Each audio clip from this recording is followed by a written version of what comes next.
All right, so we're back to, all right, Adnan. So the Quran also confirms that Jesus was sent to the Israelites. The Gospels also confirm that. The book of Matthew, chapter 15, verse 24 states that Jesus said, I was not sent to anyone but to the lost sheep of the house of Israel. This is clearly confirmed in the Quran. That was definitely said by Jesus Christ. We have no doubt that that statement was made by Jesus Christ in some shape or form in his own language. Also, the Quran confirms that Jesus Christ was sent to confirm the previous law. And again, the Gospel of Matthew clarifies when the man came asking him questions, when a man came asking Jesus Christ, what shall he do to attain salvation? Jesus said, follow the commandments, follow the commandments. We firmly believe that Jesus Christ had said that in some shape or form. So the Quran actually confirms those remnants of the original gospel of Jesus Christ in the current text of the New Testament. Not that all the text of the New Testament is authentic, authoritative, and the rest. I'll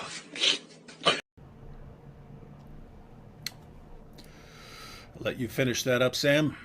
Yeah, no. Yeah, I get the gist that since Jesus was sent to the lost sheep of Israel and confirms the Torah, see, that's what the Quran is confirming. I get the gist of it, but okay. Yeah, so, let me know how you want to decimate this. Well, I mean, it's basically the same thing over and over again. He starts off saying the gospel's not been corrupted. It's the New Testament that's been corrupted. But if I don't know what he means. If he said the New Testament, by his definition, the New Testament would be the corruption of the gospel, right? Yeah. The New Testament would have to be the corruption. If you don't have the gospel of Jesus left, you only have remnants, then the gospel was corrupted into the New Testament. But Yes. he's already admitted the Quran never says that the gospel has been corrupted. So the Quran never says that what he said happened. The Quran doesn't say it. He's acknowledged. This is complete incoherent nonsense. And notice he's doing the same thing he did with the Torah. Let's just go through, pick and choose all the little parts of the gospel, and we'll say, those were in the gospel of Jesus. And then anything we don't like, we'll say those things were changed, even though the gospel hasn't been corrupted. This is like, this is like what, I can't even speak on this. Like the level of critical thinking, you would not expect this horrible reasoning from a second grader. You know what I mean? Yeah, it's shockingly bad. But you know what's interesting, folks? If he's right in his interpretation of Matthew 10:5-6 and Matthew 15:24, he just destroyed the Quran and his own traditions, proving Muhammad is a false prophet. Here's the irony, folks. And by the way, Matthew 15:24, if you read in context, Jesus had a specific meaning. We can unpack that, but for the sake of time, let me just show you how what he just said proves the Quran is a lie.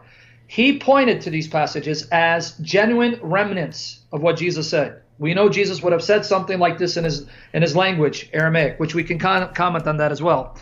But if it's true that Matthew says Jesus was only sent to the Israelites, Muhammad is a fraud, the Quran is a fraud, he's a false prophet, so he's only helping us prove he's a false prophet. Why? He misquotes chapter 61, verse 6, in that by interpreting that passage, he limits Jesus' ministry only to the children of Israel, because it says Jesus was sent to the children of Israel announcing. He assumes that the Quran means he's sent only to the children of Israel. Well, I can play that game and show from statements in the Quran where because Muhammad was sent to the mother of all towns, to Mecca and to the Arabs, he's only for the Arabs. But then Adnan would tell me that's not fair. The Quran doesn't say he was just sent to the Arabs. Yes, it specifies that he came to the Arabs, but his message is for all mankind. Then Adnan, why are you doing that with what the Quran says about Jesus? Because folks, let me read to you what the Quran actually says about Jesus' ministry. And I'm going to quote Muhammad, what he says about Jesus' ministry. Chapter 19, verse 21, folks. Chapter 19, verse 21. What does the Spirit tell Mary about Jesus' mission? He said, so it will be, your Lord said, that is easy for me. And we wish to appoint him as a sign, ayah, to mankind, and a mercy from us. And it is a matter already decreed. Now, mankind, nas, he'll say, well, that means just one specific mankind. Ah, but hold on. Chapter 21, verse 91 of the Quran. Chapter 21, verse 91. And she who was chaste, therefore we breathed into her something of our spirit and made her and her son a token, a sign for all peoples It uses two words in these two verses, nas and alamin. All beings, not just one particular group of people. That's chapter 19, verse 21, chapter 21, verse 91. And now here's what's shocking. Chapter 3, verses 3 to 4. You know what it says about the Torah and the gospel, who they were given to? Here it is, chapter 3, verses 3 and 4. It is he who sent down to thee, supposedly Muhammad, in truth, the book, confirming what is between your hands. And he sent down the law and the gospel before this as a guide to mankind, not just the children of Israel. And the word here is anas. You know why that's important? Because in chapter 2, verse 185, it says Allah sent down the Quran, which is for mankind, using the same language. The Quran is for anas, mankind. The Torah and the Gospel is for anas, mankind. If you're going to say the Quran is for all mankind, then you're going to have to be consistent and say the Torah and the Gospel is for all mankind as well. It uses the same language to describe the extent of the impact that the Torah and Gospel has on the world. For all mankind, for all beings, not just to the children of Israel. And then finally, so I don't want to belabor the point, but I got to mention this. Here's what Muhammad said about Jesus' mission, or what Muslims said about Jesus' mission. Okay? This comes from Sirat Rasulullah, edited by Ibn Hisham, and I'm reading the English translation by Alfred Guillaume. Alfred Guillaume, page 653 in the English translation of the Life of Muhammad. Guys, pay attention, because it also confirms that Paul is a true, inspired spokesperson for Jesus Christ. Yazid bin Abu Habib al-Misri told me that he found a document in which was a memorandum. Tabari, the names of those, now he's getting this from Tabari, of the apostles sent to the countries and kings of the Arabs and non-Arabs, and what he said to his companions when he sent them. I sent it to Muhammad bin Shihab al-Zuhri. Now Tabari chimes in, with a trusty countryman of his, and he recognized it. It contained the statement of the apostle, meaning Muhammad, went out with his companions and said, God has sent me as a mercy to all men. So take a message from me. God have mercy on you. Do not hang back from me as the disciples hung back from Jesus, the son of Mary. They asked how they had hung back, and he said, how did the apostles refrain and pull back from Jesus? And Muhammad said, he called them to a task similar to that which I have called you. Those who had to go on a short journey were pleased and accepted. Those who had a long journey before them were displeased and refused to go, and Jesus complained of them to God.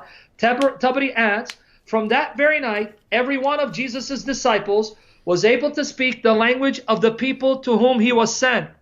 Jesus said, this is a thing which God has determined that you should do, so go. Now, real quickly, do you see Muhammad confirms the day of Pentecost? He says that God miraculously empowered the disciples to speak in the language of the people they were sent to, showing their mission is universal. Their message is universal, and God miraculously enabled them to speak the language of the people group. So the rest of the part, let me read the rest of the part. Those whom Jesus, son of Mary, sent, both disciples and those who came after them in the land were, notice the name, folks, Peter, the disciple, and Paul with him. Wow, Ibn Ishaq. Peter and Paul were sent by God to represent Jesus, though Paul wasn't a disciple of Jesus, but a disciple of his apostles. Yes, and where did they go? Paul belonged to the followers, was not a disciples. They went to Rome. Surprise, surprise. Andrew and Matthew to the land of the cannibals. Thomas to the land of Babel, my ancestors, which is in the land of the east. Philip to Carthage, which is Africa. John to Ephesus, the city of the young men of the cave. James to Jerusalem, which is Aliyah, of the city of the sanctuary. Bartholomew to Arabia. Bartholomew, the apostle of Jesus, was sent to Arabia, which is the land of the Hijaz.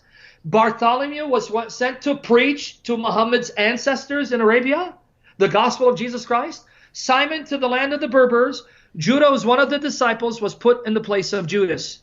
David, does this sound like the Quran and Hadith limits Jesus' mission and his followers' mission only to the children of Israel? Yep. Keep in mind, Sam, the gospel was never corrupted, but it was corrupted. So anytime Allah is telling you one thing, he's simultaneously somehow saying the opposite. So which part of this contradiction aren't you willing to get on, Sam? I don't know, bro, because remember, the Quran is miraculously, eloquently incoherent babble, brother. I'm getting it. That's the surprise. Hey, We got a #1 victory royale. Yeah, Fortnite, we bout to get down. 10 kills on the board right now. Just wiped out Tomato Town. My friend just gone downed. I revived him, now we're heading southbound. Now we're in the Pleasant Park streets. Look at the map, go to the marked sheet.